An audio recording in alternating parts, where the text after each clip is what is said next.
জাতিপিতা বঙ্গবন্ধু শেখ মুজিবুর রহমানের যে সমাধিসৌধ আপনার টুঙ্গিপাড়ায়, সেইটি আপনার ডিসেক্রেট করবার আকাঙ্ক্ষা এবং সংকল্প মাঝে মাঝে কিন্তু ব্যক্ত করা হয়, এবং আপনার যা কিছু চিন্তা করা হয় তার বহিঃপ্রকাশ আমরা দেখি।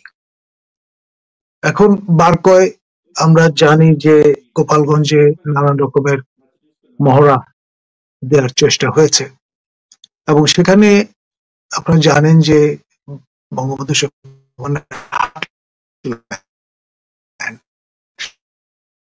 কে ওন করে এবং তিনি সেখানে বেড়ে উঠেছেন।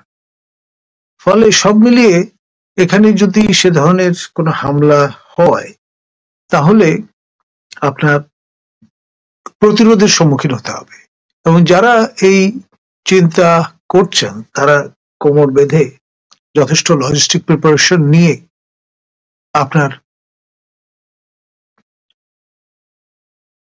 তাদের এই পরিকল্পনা বাস্তবায়নে এগোতে হবে, এবং সেটি করতে গেলে এর যে রিপাকেশন, এর যে ব্যাকল্যাশ, সেটাও কিন্তু হিসাবে নিতে হবে। তো সবকিছু মাথায় নিয়েই মিটিকুলাসলি এই পরিকল্পনা আপনার বাস্তবায়নের দিকে স্লোলি বাট শিওরলি একটি পক্ষ অগ্রসর হচ্ছে। টুঙ্গিপাড়ায় যাওয়াটা কি এতটা সহজ হবে বলে আপনি মনে করেন? টুঙ্গিপাড়ায় যাওয়াটা এতটা সহজ হবে? It will be difficult but not impossible. আপনার উৎসবটা নানান, তার কিন্তু একবার না দুবার ভেঙেছে। প্রথমবার আক্রমণ করে জ্বালিয়ে দিয়ে তারা অপেক্ষা করেছে, করে দেখেছে প্রতিক্রিয়াটা কি হয়। যখন দেখা গেল যে ওয়েল প্রথমবার যেহেতু যেটা করা গেছে এবং পার পাওয়া গেছে, দ্বিতীয়বারও পারা যাবে।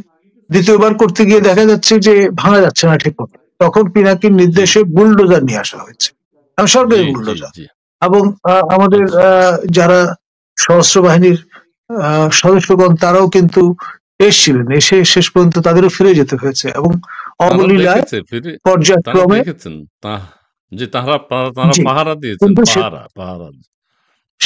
সেটা আটকানো সম্ভবপর হয়নি। জি স্যার, আমি আরেকটা কথা বলি, আপনি কি মনে করেন টুঙ্গিপাড়ায় বঙ্গবন্ধুর সমাধিস্থলে যদি যায়, সেখানে আপনি একজনের বলেছেন সেটা নিয়ে আশঙ্কা আছে সেখানে সহজ হবে না, আবার এই কথাও যদি বলি যদি সেটা ভাঙ্গা হয় বঙ্গবন্ধু বা আওয়ামী লীগের জনপ্রিয়তা কমবে না বাড়বে? ডেফিনেটলি বাড়বে, তো কোনো সন্দেহ নেই, এবং আপনার শোক উঠতে উঠবে, এটাতেও কোনো সন্দেহ নেই। আরেকটা হচ্ছে এটা প্রবল প্রতিরোধের সম্মুখীন হলে যেটি দাঁড়াবে সেটি হচ্ছে এখানে প্রবল প্রতিক্রিয়া দেখা দেবে, এবং সেটা রিপোর্ট সারা দেশে ছড়িয়ে পড়বে। তবে টুঙ্গিপাড়ার আশেপাশে মনে হয় 16 তারিখে তাদের কোনো অনুষ্ঠান আছে, এরকম একটা শুনেছি। জি জি, ডেফিনেটলি একটা এরকম একটা কথাবার্তা শোনা যাচ্ছে, এবং সোশ্যাল মিডিয়ামে কিন্তু কথাটা চাউর হচ্ছে এবং এই সংখ্যা ব্যক্ত করা হচ্ছে। সুতরাং এখানে যদি এ ধরনের ঘটনা ঘটে, এর দায়িত্ব আপনার ইউনূস শাহী নেবে না।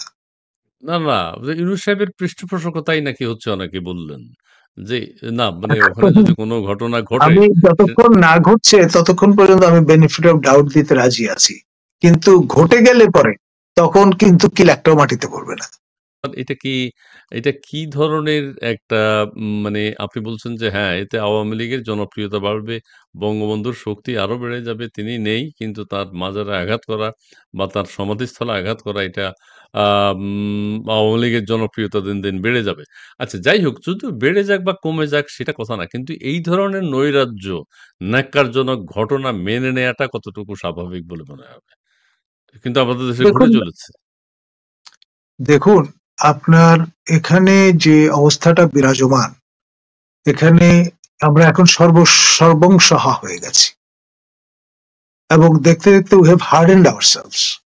তো ফলে সেটাকে কিন্তু একটা সম্মতি হিসেবে নিয়ে, মানে মৌনতাই সম্মতির লক্ষণ, সেই কারণে একটার পর একটা অ্যাট্রোসিটির ঘটনা ঘটছে এবং আমরা প্রত্যক্ষ করছি।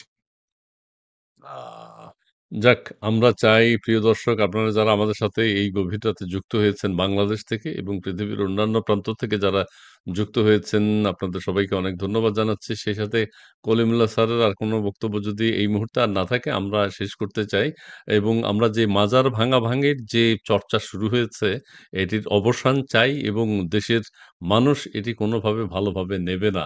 তবে নিজেদের ধ্বংস ডেকে নিয়ে আসতে হলে এই ঘটনাগুলো করতে হয়। এগুলো বারবার করতে হয়।